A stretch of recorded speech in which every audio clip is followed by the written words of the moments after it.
Terima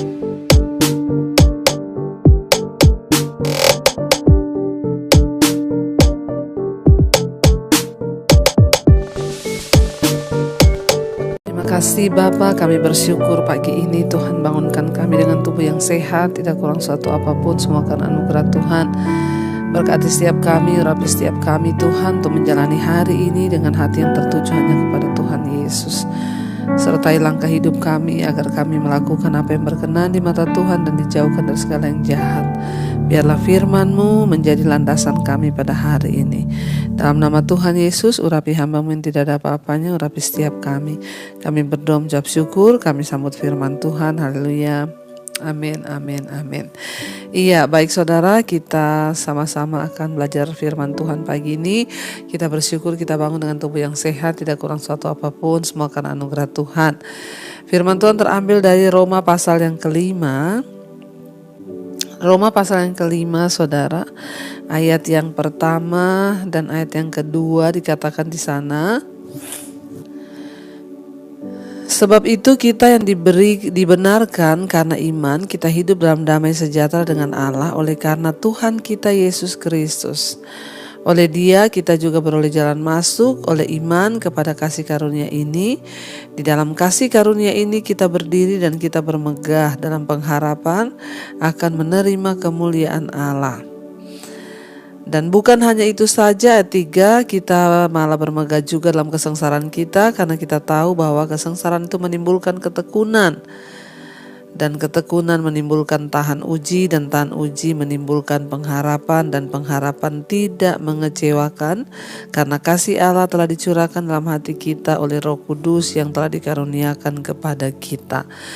Iya, firman ini berkata, saudara, sebab itu kita yang dibenarkan karena iman, kita hidup dalam damai sejahtera dengan Allah oleh karena Tuhan kita Yesus Kristus.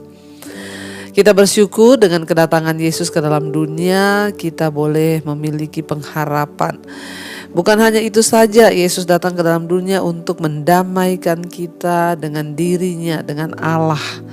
Ya, karena manusia semua sudah berbuat dosa dan kehilangan kemuliaan Allah, sehingga kita terpisah dari Allah. Yesus datang membawa pemulihan, yaitu pemulihan hubungan. Kenapa saudara? Karena ketika kita ini hidup terpisah dari Tuhan, maka itulah hal yang paling membahayakan bagi manusia. Tuhan adalah yang pegang kendali atas hidup kita. Tuhanlah yang menciptakan kita, bahkan Dia yang pegang semua rencana atas hidup kita. Saudara bisa membayangkan kalau kita itu bermusuhan dengan Tuhan yang mengendalikan hidup kita, maka apa yang akan terjadi? Ya, ketika Yesus datang ke dalam dunia, Dia memperdamaikan dirinya dengan kita, Allah dengan manusia yang sudah rusak. Sehingga kita ini bersyukur, ya, kita yang tadinya harusnya terkutuk, kita yang tadinya harusnya berdosa, kita diperdamaikan dengan Allah dan kita kembali diangkat menjadi anak. Ya, kita tahu sejarah dosa pertama kali masuk dalam kehidupan manusia.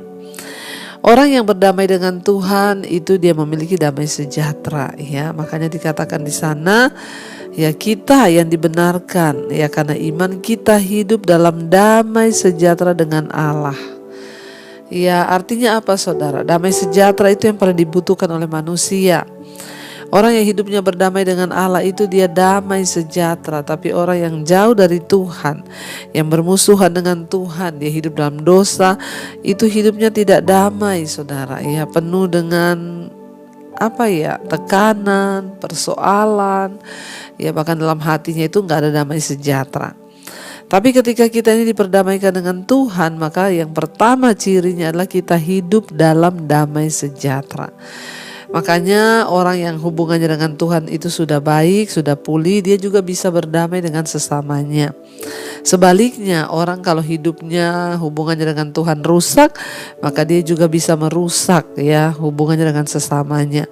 Hanya karena perkara-perkara kecil, dia bisa musuhan, dia bisa ngambek, saudara, ya. Jadi hubungan kita dengan orang lain itu sangat ditentukan dengan hubungan kita dengan Allah.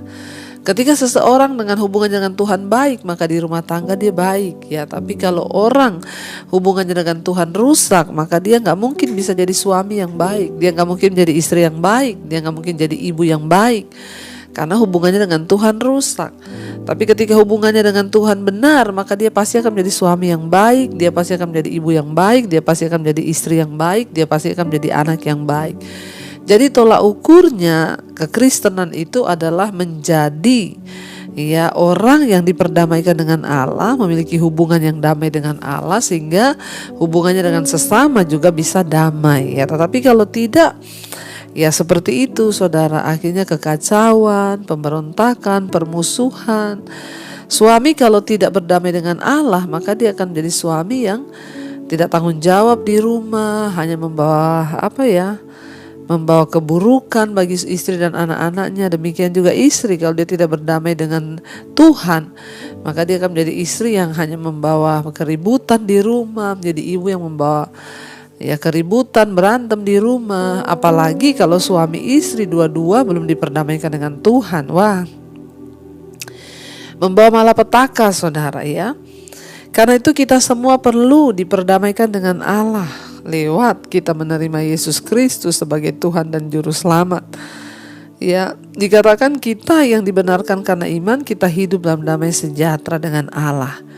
Kenapa? Tidak ada lagi dosa yang menuduh. Orang yang diperdamaikan dengan Tuhan itu artinya dia meninggalkan dosanya, dia bertobat, hidup sungguh-sungguh dalam kebenaran Tuhan, sehingga hidup itu enak.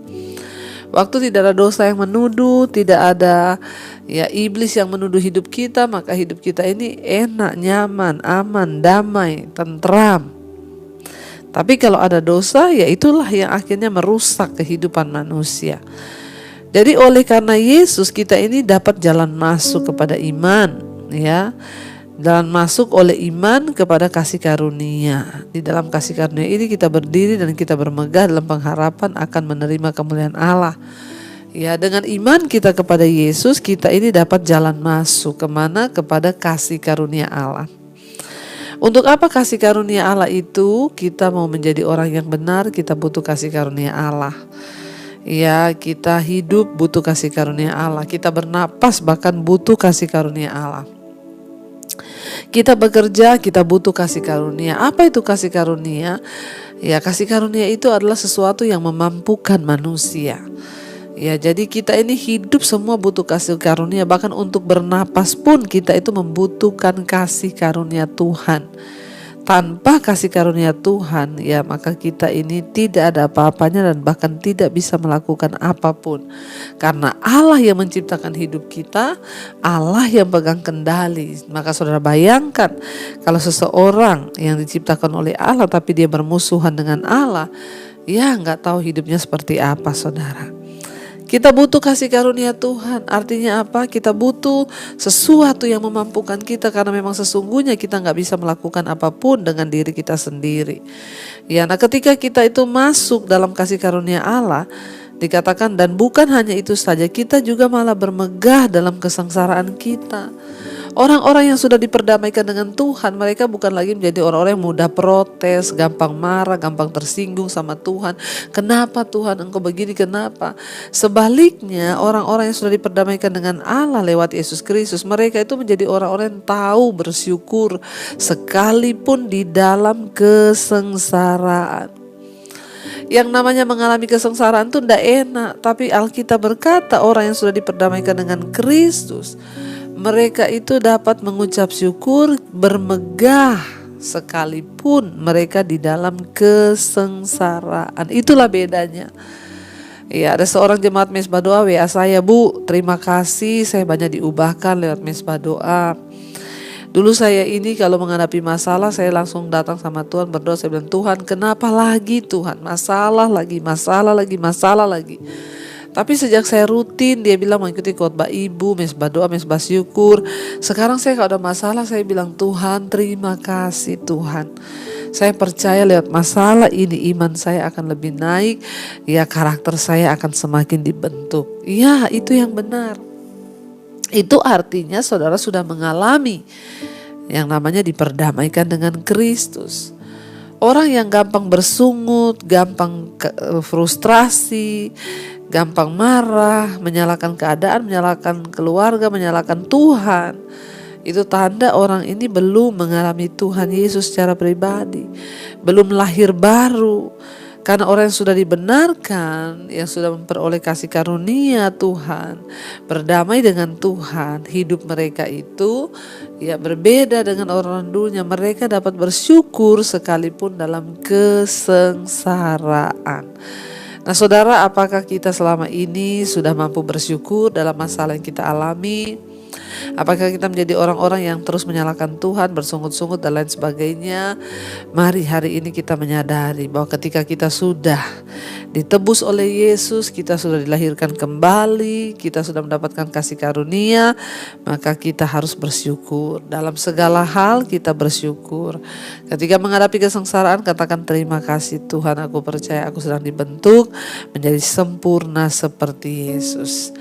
Biarlah hari-hari ini iman kita semakin diteguhkan, biarlah kita boleh semakin kuat dalam Tuhan, semakin mengandalkan Tuhan, dan semakin percaya bahwa Tuhan turut bekerja mendatangkan kebaikan di hidup kita. Mari kita mau tundukkan kepala, kita mau renungkan firman ini.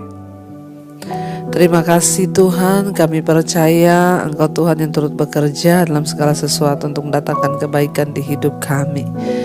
Karena itu mampukan kami Tuhan untuk melihat segala sesuatunya dengan ucapan syukur. Ketika kami tahu bahwa segala yang Tuhan izinkan terjadi itu mendatangkan kebaikan di hidup kami. Engkau turut bekerja dalam segala perkara di dalam hidup kami. Bahkan dalam kesengsaraan kami, ajar kami bersyukur, tidak mempersalahkan Tuhan, tidak bersungut-sungut. Itu artinya kami sudah diperdamaikan dengan Allah. Karena orang-orang yang diperdamaikan dengan Allah percaya bahwa tidak ada satupun rancangan yang jahat yang Tuhan kerjakan di hidup kami. Mampukan kami untuk bersyukur senantiasa. Perdamaikan kami dengan Engkau Tuhan. Kami buang segala dosa yang menyebabkan kami menjadi musuh Tuhan. Terima kasih Bapa, berkati setiap anak-anak-Mu yang setia bangun pagi hari mencari wajah-Mu. Tuhan jamah dan lawat Tuhan. Biarlah mereka menjadi anak-anak kesayangan Tuhan. Berkati dalam rumah tangga, pekerjaan, yang sekolah, yang kuliah, Tuhan sertai. Bahkan lindungi dimanapun berada Tuhan hari ini. Mereka yang sedang berlibur juga mungkin Tuhan jagai dan lindungi. Hamba berdoa anugerah-Mu cukup bagi kami. Turunlah kiranya damai sejahtera-Mu atas setiap kami Bapa. Berdoa bagi yang berulang tahun, jamah Tuhan, biarlah anugerah Tuhan melimpah. Apa yang menjadi pengharapan bagi kami Tuhan mendengarkan. Yang sedang terbaring sakit Tuhan jamah dan lawat, kesembuhan terjadi dalam nama Yesus. Yang adalah masalah-masalah pribadi rumah tangga Tuhan pulihkan dan jamah Bapa.